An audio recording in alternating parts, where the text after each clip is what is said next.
الحمد لله الذي هدانا لهذا وما كنا لنهتدي لولا أن هدانا الله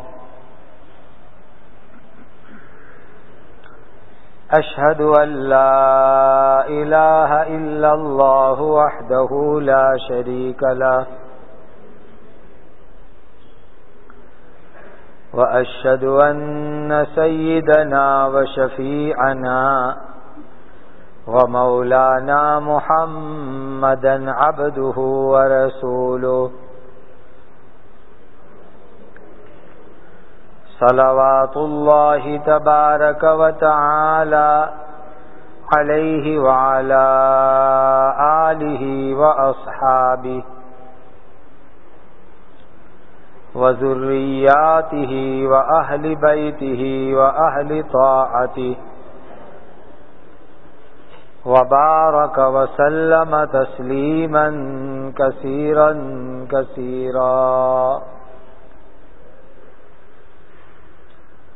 أما بعد فأعوذ بالله من الشيطان الرجيم بسم الله الرحمن الرحيم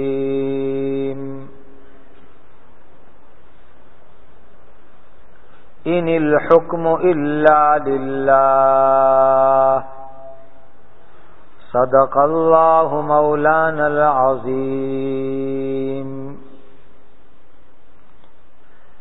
وقد ورد في الأدعية اللهم لا تسلط علينا بذنوبنا من لا يخافك ولا يرحمنا أو كما قال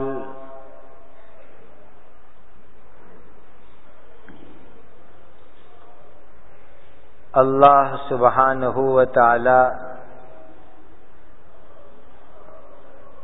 کسی کو امن سکون چین میں رکھے، یہ اللہ کی بہت بڑی نعمت ہے۔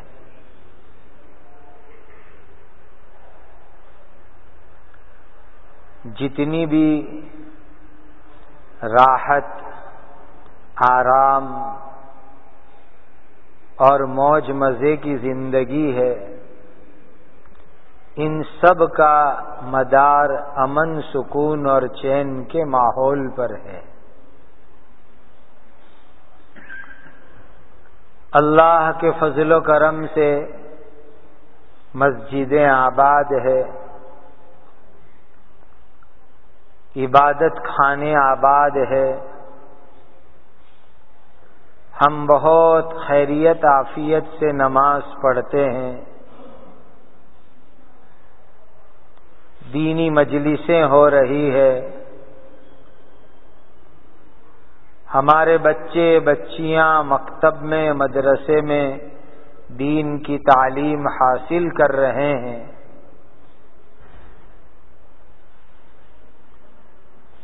بازاروں میں کاروبار خیریت سے چل رہا ہے، لوگ اپنے اپنے گھروں میں سکون چین سے زندگی گزار رہے ہیں۔ یہ سب چیزیں اللہ تعالی کی بہت بڑی نعمت ہے۔ آج اسی دنیا میں، جس دنیا میں میں اور آپ رہتے ہیں، بہت سارے ملک شہر ایسے ہیں کہ وہاں مسجدوں میں نماز پڑھنا بھی کچھ مشکل کام ہوتا ہے۔ بہت سی جگہوں پر مدرسوں کی پرمیشن اور اجازت نہیں ہے، اور یہ میں ایسے ملکوں کی بات کرتا ہوں جہاں 90% یا اس سے زیادہ مسلمان آباد ہے۔ ایسے بہت سی کنٹری میں، سٹی میں باقاعدہ مدرسہ، مکتب، کوئی چیز نہیں، اور لوگوں کو اس کی پرمیشن بھی ملتی نہیں ہے۔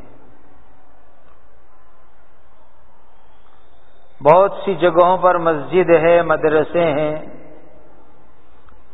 لیکن لوگ بیچارے کاروبار کی لائن سے پریشان ہیں، گھروں میں سکون چین نہیں ہے، زندگی کا پورا سسٹم ان کا بگڑا ہوا ہے۔ ایک آدمی صبح میں گھر سے نکلتا ہے تو شام کو زندہ گھر آئے گا کہ نہیں آئے گا، یہ بھی خود اس کے لیے ایک سوال ہوتا ہے۔ ایسے حالات جب دنیا میں مختلف ملکوں اور شہروں میں ہو تو ہم جہاں رہ رہے ہیں وہاں امن ہے، سکون چین ہے، یہ اللہ تعالیٰ کی بہت بڑی نعمت ہے۔ یہ مسجدیں ہماری اللہ کے فضل و کرم سے، نماز اور دینی مجلسوں سے آباد ہے، یہ بھی اللہ کا بہت بڑا فضل و کرم ہے۔ اللہ سبحانہ و تعالی نے قرآن مجید میں اس چیز کو ایک بڑی نعمت کے طور پر بیان فرمایا۔ مکۃ المکرمہ اور حرم شریف، اس کے آجو باجو پورے عرب کے اندر امن، سکون، چین نام کی کوئی چیز نہیں تھی۔ لوگ چھوٹی چھوٹی بات پر ایک دوسرے کو قتل کر دیا کرتے تھے، مال لوٹ لیتے تھے، کاروبار چلنے نہیں دیتے تھے، کوئی انسان اپنے گھر سے نکلتا لوگ اس کا کڈنیپ کر لیتے تھے، اٹھا لیتے تھے، مرڈر کر دیتے تھے، قتل کر دیتے تھے۔ لیکن اللہ سبحانہ و تعالی نے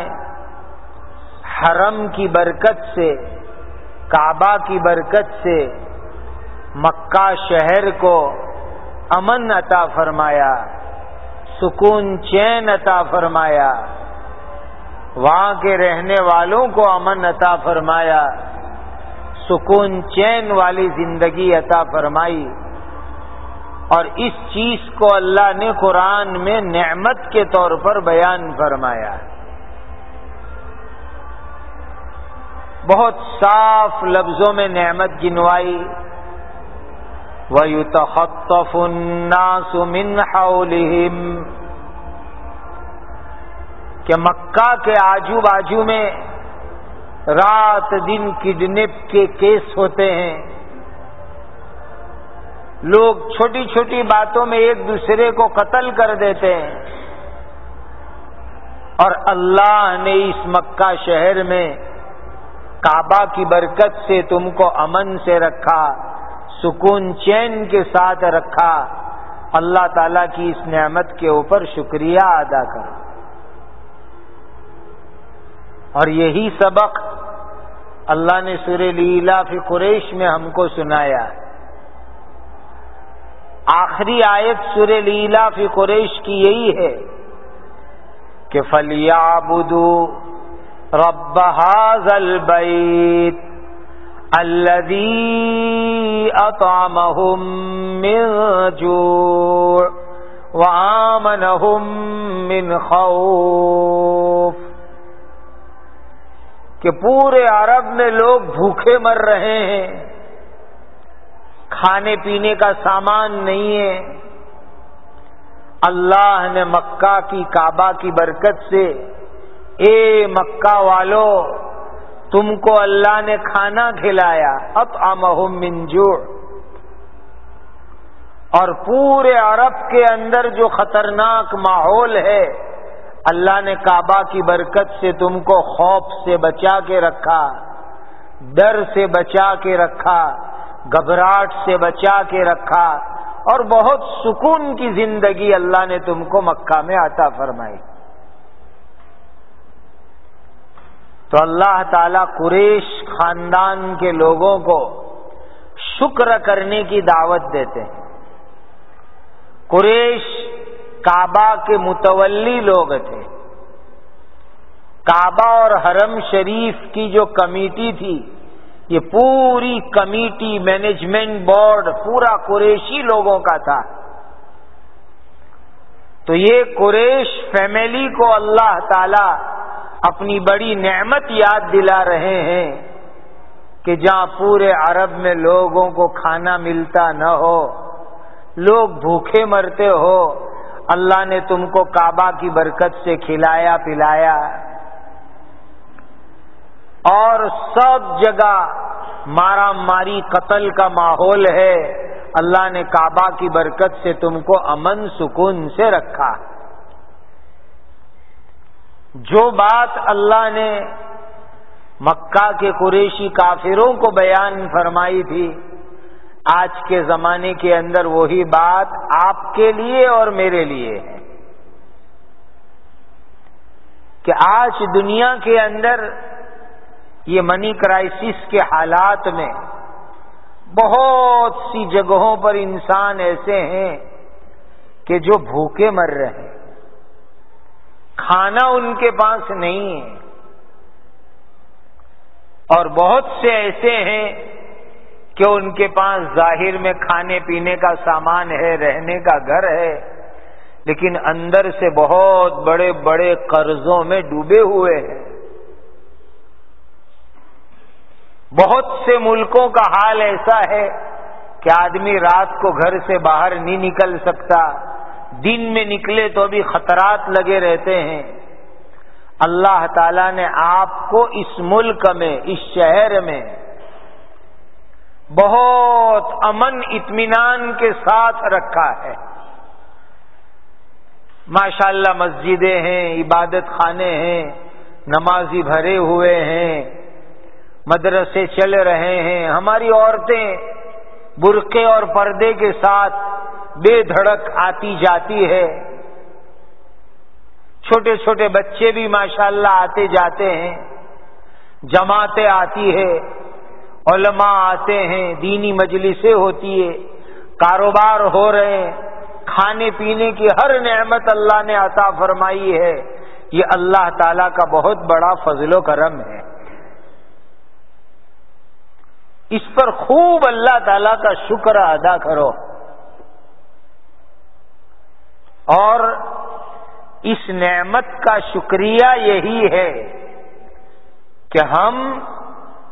ایسے برے کام سے اپنے آپ کو بچاوے جن اعمال کی بنیاد کے اوپر اللہ کا عذاب آتا ہے۔ اس لیے کہ جو ابھی پیسفل ماحول ہے، امن سکون کا ماحول ہے، وہ کب چینج ہو جائے اور رائٹس ہو جائے، کرمنل رائٹس ہو جائے، طوفان ہو جائے، جھگڑے ہو جائے،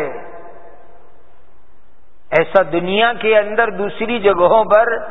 سیکنڈوں میں، منٹوں میں حالات کھڑے ہو جاتے ہیں۔ اس لیے ہم سب کو ایسے اعمال اختیار کرنے ہیں کہ جس اعمال کی برکت سے، نیکیوں کی برکت سے یہ امن، یہ سکون، یہ چین، یہ پیسفل ماحول اللہ تعالی ہمیشہ باقی رکھے۔ اور یہی چیز کی طرف اللہ تعالیٰ نے قرآن کی آیتوں میں اشارہ فرمایا کہ لَئِن شَكَرْتُمْ لَأَزِيدَنَّكُمْ وَلَئِن كَفَرْتُمْ إِنَّ عَذَابِي لَشَدِيدٌ۔ ہم نے جتنی نعمت تم کو دی، اچھا بزنس، اچھا کاروبار، انکم کے سورسز، یہ عبادت، یہ مسجد، یہ گھر، جتنی بھی ہم نے تم کو نعمت دی اس نعمت کا شکر کرو گے تو میں تم کو نعمت زیادہ دوں گا. اور اگر یہ سب نعمت ملنے کے بعد تم نے ناشکری کی، گناہ کیے، کرائم کیے، تو آگے اللہ تعالیٰ فرماتے ہیں وَلَئِن كَفَرْتُمْ إِنَّ عَذَابِي لَشَدِيدٌ. ناشکری کرو گے، گناہ کرو گے، نافرمانی کرو گے تو میری پکڑ بھی بہت سخت ہے اور میں حالات کو بدل سکتا ہوں. اسی لیے مسلمان بھائیوں، پہلی چیز تو ہم سب کو یہ کرنی ہے کہ شریعت میں جتنی چیزیں فرض ہے، واجب ہے، شریعت کے جو احکام ہیں، ہم مسلمان اس کو پورے ادا کرنے والے بنے. جس طرح رمضان میں نماز کی پابندی ہے، ہمیشہ نماز کی پابندی رہے. ہم اپنا کاروبار سچائی سے کریں، کسی کو دھوکہ نہ دیوے، جھوٹ بول کر کے 2 نمبری سے کاروبار نہ کرے. اور جتنی چیزیں ہماری شریعت میں حرام ہیں اس حرام سے ہم اپنے آپ کو بچاوے. یہ حرام کام اللہ کے عذاب کو بلانے والی چیز ہے. جب حرام کام ہوتے ہیں تو اللہ کا غضب، اللہ کا غصہ زمین والوں کے اوپر آتا ہے. اسی لیے حدیث میں نبی کریم صلی اللہ علیہ وسلم نے فرمایا اتق المحارم تکن عبد الناس. اللہ نے جتنی چیزیں حرام کی اس سے اپنے آپ کو بچاؤ، تم سب سے بڑے عبادت کرنے والے بن جاؤ گے. تو مسجدوں سے اپنا تعلق، اپنے بچوں بچیوں کو مدرسے سے تعلق کروانا، ان کو مدرسے میں بھیجنا اور حرام چیزوں سے اپنے آپ کو بچانا، یہ چیزیں ہماری زندگی میں ہمیشہ باقی رہے. جب یہ چیزیں رہے گی تو اللہ کی رحمتیں اترتی رہے گی، عذاب اللہ تعالیٰ کا دور رہے گا اور اللہ تعالیٰ پورے ماحول کو امن، سکون، چین والا بنا کے رکھیں گے. تو ایک کام بنیادی، پہلا کام کہ ہم کو ہماری شریعت پر عمل کرنا، ہمارے دین پر عمل کرنا اور حرام سے اپنے آپ کو مکمل طور پر بچانا. دوسری چیز، جس ملک میں ہم رہتے ہیں اس ملک کے اندر جو نان مسلم لوگ ہیں ان کے ساتھ ہم اچھے اخلاق کے ساتھ رہیں، چاہے وہ گورنمنٹ میں ہو یا جنرل پیپل ہو، لیکن ہم ان کے ساتھ اسلامی اخلاق کے ساتھ رہیں کہ ہم ان کے ملک کے اندر مہمان بن کر کے آئے. اللہ نے اس ملک کو ہمارے لیے روزی روٹی کا ذریعہ بنایا، حلال کاروبار کا ذریعہ بنایا، تو ہم یہاں کے نان مسلم کے ساتھ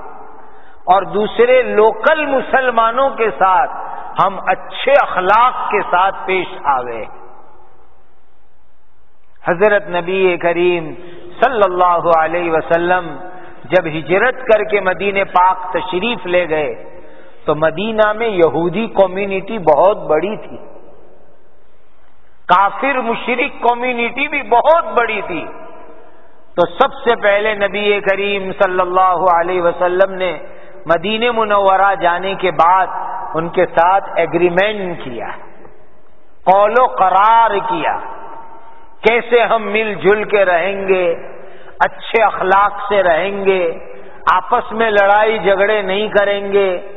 آپس میں کسی کو ماریں گے نہیں، قتل نہیں کریں گے، اور باہر سے کوئی دشمن اٹیک کرے گا تو ہم مل جل کے سب اس کا ڈیفینس کریں گے، اس کا مقابلہ کریں گے۔ ایسا ایگریمنٹ خود نبی کریم صلی اللہ علیہ وسلم نے مدینہ کے یہودیوں کے ساتھ، مدینہ کے کافر اور مشرکوں کے ساتھ باقاعدہ کیا آپ صلی اللہ علیہ وسلم نے۔ حضور کا یہ عمل مبارک، یہ طریقہ مبارک ہم کو دعوت دیتا ہے کہ ہم اس کنٹری میں رہتے ہیں، اس ملک میں رہتے ہیں، تو یہاں کے جو نان مسلم پاپولیشن ہے اور جو لوکل مسلم پبلک ہے ان کے ساتھ ہمارے اخلاق اچھے ہونے چاہیے، ان کے ساتھ ہم حسن سلوک کریں، اچھا برتاؤ کریں، ان کو خدمت کریں، ان کی ہم خدمت کریں۔ ان میں جو غریب لوگ ہیں ان کے لیے ہم یہ سوشل ورک، ریلیف ورک وغیرہ کام کاج میں خوب حصہ لے، ان کے بیماروں کے لیے میڈیکل کا انتظام کریں، ان کے بچے بچیوں کے لیے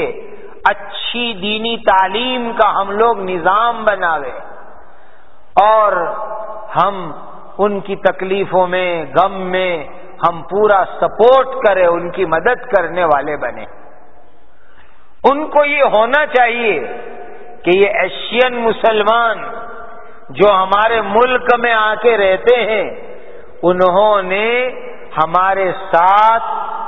اپنائیت کا معاملہ کیا، انہوں نے ہم کو اپنا سمجھا، انہوں نے ہم کو اپنے جیسا سمجھا، اور ہمارے ساتھ اچھا وہ لوگ سلوک کا معاملہ کر رہے ہیں۔ یہ آج کے زمانے میں پوری دنیا میں جہاں مسلمان مائنورٹی میں ہیں، اقلیت میں ہیں، لگھومتی میں ہیں، تھوڑی تعداد میں ہیں، وہاں ہر جگہ مسلمانوں کو دوسری کمیونٹی کے ساتھ اچھے اخلاق سے رہنا بہت ضروری ہے۔ بلکہ میں تو آپ کو کہتا ہوں اور بہت اخلاص سے کہتا ہوں کہ کبھی کبھی ان کے لوگوں کو لا کر کے مسجد مدرسہ بھی دکھاؤ کہ ہماری مسجد میں ہم کیا کرتے ہیں، کیا ان کو پڑھاتے ہیں، کیا ان کو تعلیم دیتے ہیں، نماز کیا ہوتی ہے، اذان کیا چیز ہے، اس کا میننگ ان کو لوکل لینگویج میں سمجھاؤ،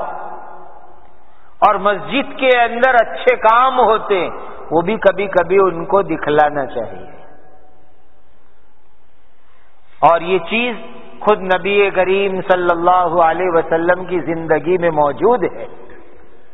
حضور صلی اللہ علیہ وسلم کے زمانے میں کرسچن لوگوں کے اور نان مسلم لوگوں کے جو ڈیپوٹیشن آتے تھے، جو ان کے وفد آتے تھے، جو ان کے قافلے آتے تھے، ان کو حضرت نبی کریم صلی اللہ علیہ وسلم مسجد نبوی میں رکواتے تھے،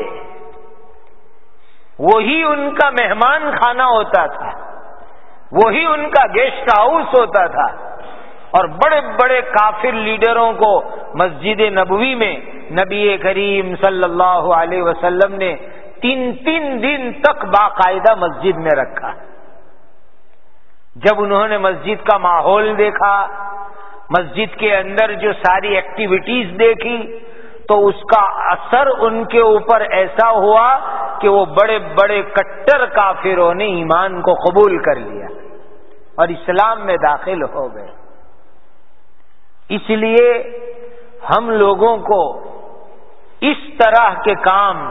سوشل ایکٹیویٹیز، ریلیف کے کام، یہ بھی ان ملکوں میں اور زیادہ کرنے چاہیے۔ اگر آپ کہیں گے کہ ہماری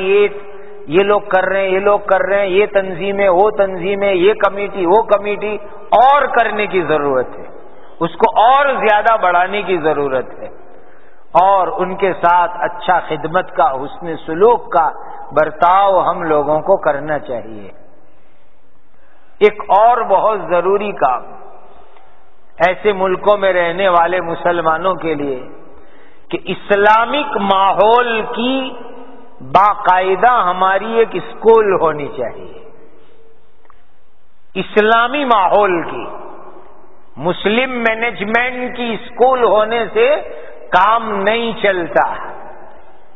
مسلم مینجمنٹ سے کام نہیں چلتا، اسلامی ماحول کی اسکول ہونی چاہیے کہ جس کے اندر لڑکے الگ کلاس میں ہو، لڑکیاں الگ کلاس کے اندر ہو، اور ان کے سلیبس کے اندر، کورس کے اندر ایسی چیزیں پڑھائی جاوے کہ جس کی وجہ سے ایمان کو کوئی خطرہ نہ ہوتا ہوئے اور دین کا نقصان نہ ہوتا ہوئے، ایسی اسلامک ماحول والی اسکول بھی ایسے ملکوں کے اندر مسلمانوں کو آج کل قائم کرنے کی بہت ضرورت ہے، اس لیے کہ جو سلیبس اور جو کورس اسکول، ہائی اسکول، کالجوں کے ہیں، اس کے اندر بہت ساری باتیں ایسی ہے کہ جس سے ہمارے بچوں کے عقیدے خراب ہو جاتے ہیں، ان کے اخلاق خراب ہو جاتے ہیں، ان کے اعمال خراب ہو جاتے ہیں، اور ایک کلاس میں جوائنٹ لڑکے لڑکی پڑھنے کی وجہ سے جو خرابیاں جنم لیتی ہے، جو برائیاں وجود میں آتی ہے، وہ تو اتنی خطرناک ہے کہ اس سے ان کا کیریکٹر برباد ہو جاتا ہے۔ اسی لیے جو نیو جنریشن آ رہی ہے، جو نئے لڑکے لڑکیاں بڑے ہو رہے ہیں، جو یہیں بورن ہوئے، یہیں پیدا ہوئے اور اب وہ آگے بڑھ رہے ہیں، ہم یہ تو کہیں گے نہیں کہ ان کو اسکول میں مت بھیجو، بھیجو ان کو اسکول میں، لیکن اسلامی ماحول کی اسکول قائم کرنا یہ بھی ہم لوگوں کی ذمہ داری ہوگی۔ اور جس طریقے سے ماشاءاللہ بڑی محنتوں سے مدرسے قائم ہوئے، مکتب قائم ہوئے، اس کے پیچھے بڑی محنت ہوئی، اور ماشاءاللہ بچے بہترین قرآن پڑھ رہے ہیں، حافظ ہو رہے ہیں، اور پھر آگے جا کے عالم بن رہے ہیں، لڑکیاں بھی جو ہے پڑھ رہی ہے، یہ بہت بڑا کام ہوا۔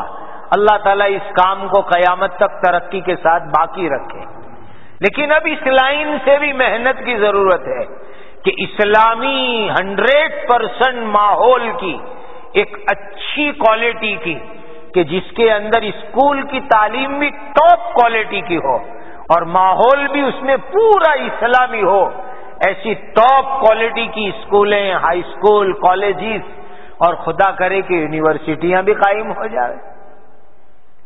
یہ کام بھی ہم لوگوں کو یہاں کرنا بہت ضروری ہے۔ اور دیکھیے اس وقت جو حالات بدل رہے ہیں، ان حالات کے اندر اللہ تعالیٰ سے یہ بھی دعا کرنی ہے کہ اللہ سبحانہ و تعالی ہمیشہ ایسے لوگوں کو حکومت عطا فرمائیں جو پورے ملک کے اندر ہر ایک طرح خیر خواہی کرنے والے ہو، بھلائی کرنے والے ہو، ایسے لوگوں کے ہاتھ میں ملک کا پاور رہے، ایسی دعائیں بھی ہم کو کرنے کی بہت ضرورت ہے۔ یہ دعا جو ہم کو بتلائی گئی، اللہم لا تسلط علینا بذنوبنا من لا یخافک ولا یرحمنا، بہت پیاری دعا ہے۔ میں آپ سب کو کہتا ہوں کہ عربی میں مانگو یا اس کو جو ہے اپنی اپنی لینگویج میں مانگو، دعا کا میننگ یہ ہوتا ہے، اے اللہ ہمارے گناہوں کی وجہ سے ایسے لوگوں کو گورنمنٹ مت دو، حکومت مت دو کہ جو ظلم کرے اور ہمارے اوپر رحم نہ کرے۔ اے اللہ ظالموں کی حکومت سے ہماری حفاظت فرماؤ، جن کے دلوں میں رحم نہ ہوئے، جن کے دلوں میں خیر خواہی کے جذبات نہ ہوئے، ایسے لوگوں سے اللہ حفاظت فرما۔ اس کی بھی دعاؤں کا خوب اہتمام کرے۔ اللہم لا تسلط علینا بذنوبنا من لا یخافک ولا یرحمنا، اے اللہ ہمارے گناہوں کی وجہ سے ظالموں کو ہمارے اوپر مسلط مت فرما۔ اسی لیے کہ اس دنیا کے اندر جو کچھ حالات آتے ہیں اس کا بہت بڑا تعلق ہمارے اعمال سے ہے۔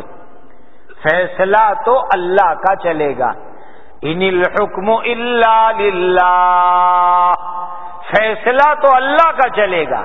آرڈر تو اللہ کا چلے گا، لیکن اللہ تعالی ہمارے اعمال کے اعتبار سے گورنمنٹ بنواتے ہیں، حکومت قائم کرواتے ہیں۔ اسی لیے ہم لوگ دعاؤں کا بھی خوب اہتمام کریں۔ ابھی ہمارے یہاں بھی الیکشن کا ماحول چل رہا ہے، تو مسجد میں باقاعدہ بورڈ لگائے گئے کہ بھئی یہ دعا ہر مسلمان مانگے۔ اس کا ترجمہ گجراتی میں بھی لکھا گیا، اس کے اوپر عربی میں بھی دعا لکھی گئی، بھئی ہر مسلمان اللہ سے دعاؤں کا اہتمام کرے۔ اور دوسری دو دعا جو میں نے عشاء کے بعد کی مجلس میں پہلے بھی آپ کو بتلائی تھی، ربنا لا تجعلنا فتنة للقوم الظالمین ونجنا برحمتک من القوم الکافرین، یہ حضرت موسیٰ علی نبینا علیہ السلام کی دعا، اور دوسری حضرت ابراہیم علیہ السلام کی دعا، ربنا علیک توکلنا وإلیک انبنا وإلیک المصیر ربنا لا تجعلنا فتنة للذین کفروا واغفر لنا ربنا انک انت العزیز الحکیم۔ یہ دعا جو قرآن میں آئی، حدیث پاک میں آئی، ان دعاؤں کو خوب عام کرو۔ رمضان کی راتوں میں، سحری میں، افطار میں، تہجد میں اللہ کے سامنے اس طرح کی دعاؤں کا اہتمام کرو، اس لیے کہ اگر حکومتیں ٹھیک ٹھاک چلے گی اور ملک میں امن کا ماحول رہے گا، پیسفل ماحول رہے گا، تو مسجدوں میں نماز ہوگی، دینی کام ہوں گے، بزنس ہوں گے، کاروبار ہوں گے، گھر بار سلامت رہیں گے، ہماری جان ہمارے گھر والے سلامت رہیں گے۔ اور اللہ نہ کرے، اللہ نہ کرے، اللہ نہ کرے، اگر کوئی اوپر کے حالات خراب ہوئے تو ہر چیز ڈسٹرب ہو جاتی ہے، ہر چیز ڈسٹرب ہو جاتی ہے، بزنس بھی ڈسٹرب، مسجدیں بھی ڈسٹرب، مدرسے بھی ڈسٹرب، گھروں میں بھی سکون نہیں، ہر جگہ جو ہے بگاڑ آ جاتا ہے۔ اس لیے ہم سب کو اللہ کی طرف متوجہ ہونے کی بہت ضرورت ہے۔ میں آپ سب کو اپیل کرتا ہوں کہ اللہ تعالیٰ کے سامنے خوب رو رو کے گڑ گڑا کر کے یہ دعائیں مانگنے کا اہتمام کرو۔ یہ قبولیت کے دن چل رہے ہیں، رمضان کی راتیں، افطار کے وقت میں دعائیں قبول ہوتی ہے، اس میں خصوصیت سے یہ دعائیں مانگو۔ اور دوسری چیز جو میں نے شروع میں بتلائی، حرام سے اپنے آپ کو بچانا، اور جو دوسرے لوگ حرام کام کرتے ہو ان کو روکو، ان کو زبان سے ٹوکو اور ان کو اپنے ہاتھ سے روکو، یہ بھی بہت ضروری ہے۔ آج کیا ہوتا ہے کہ کچھ لوگ گناہ کر رہے ہیں، کھلم کھلا گناہ کرتے ہیں، حرام کام کرتے، اور کوئی روکتا نہیں،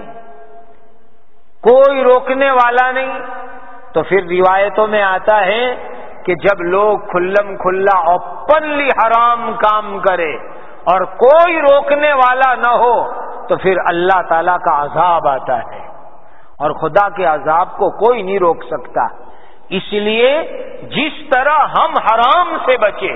گناہ سے بچے، اس طرح دوسرے لوگوں کو بھی ہم گناہوں سے بچانے کا اہتمام کریں۔ جہاں تک اپنے سے ہو سکے اس کو جو ہے روکو۔ حضرات علماء کرام بیانوں کے ذریعے روکے، اور آپ اپنے دوستوں کو پرسنلی جو جانتے ہو ان کو سمجھا کر کے روکو، ملاقات کر کے روکو، یہ بہت ضروری ہوگا تاکہ اللہ تعالیٰ کا غضب زمین کے اوپر نازل نہ ہوئے اور بہت عافیت کے ساتھ رہے۔ اور ساتھ میں حدیثوں میں جو دعائیں آئی ہے ان دعاؤں کو بھی پڑھنے کا اہتمام رکھے۔ ہر نماز کے بعد آیت الکرسی پڑھ لے، رات کو سوتے وقت آیت الکرسی پڑھ لے، اور دوسری دعائیں جو مسنون وظائف کتاب انگلش کے اندر بھی چھپی ہوئی ہے اور گجراتی میں بھی موجود ہے، اس میں آئی ہوئی حفاظت کی دعائیں روزانہ پابندی کے ساتھ پڑھو۔ ان دعاؤں کی برکت سے بھی اللہ تعالی حفاظت اور سلامتی میں رکھیں گے۔ دیکھو، ایک مرتبہ حالات بگڑنے کے بعد پھر حالات کو ٹھیک کرنا بہت مشکل ہوتا ہے، اور بگڑنے سے پہلے اس کو بچا کے رکھنا یہ تھوڑا آسان ہوتا ہے۔ اس کے لیے ہمارے اعمال، ہماری دعائیں، یہ چیز بہت کام کرتی ہے۔ اور ساتھ ساتھ میں صدقے بھی نکالو کہ اللہ تعالیٰ ملک کو امن و امان میں رکھے، فتنے فساد سے بچا کر کے رکھے، اور اللہ تعالیٰ جو ہے ہر طرح سلامتی میں رکھے۔ اس کے لیے صدقے کا بھی اہتمام کرنا چاہیے۔ اللہ آپ کو، مجھ کو ہر جگہ کے اوپر اپنے امان میں رکھے، اپنی سلامتی میں رکھے، اپنی حفاظت کے اندر رکھے، اور ہر طرح دنگے فتنوں سے ہم سب کو ہمیشہ اللہ تعالیٰ عافیت کے اندر رکھے۔ وآخر دعوانا ان الحمد للہ رب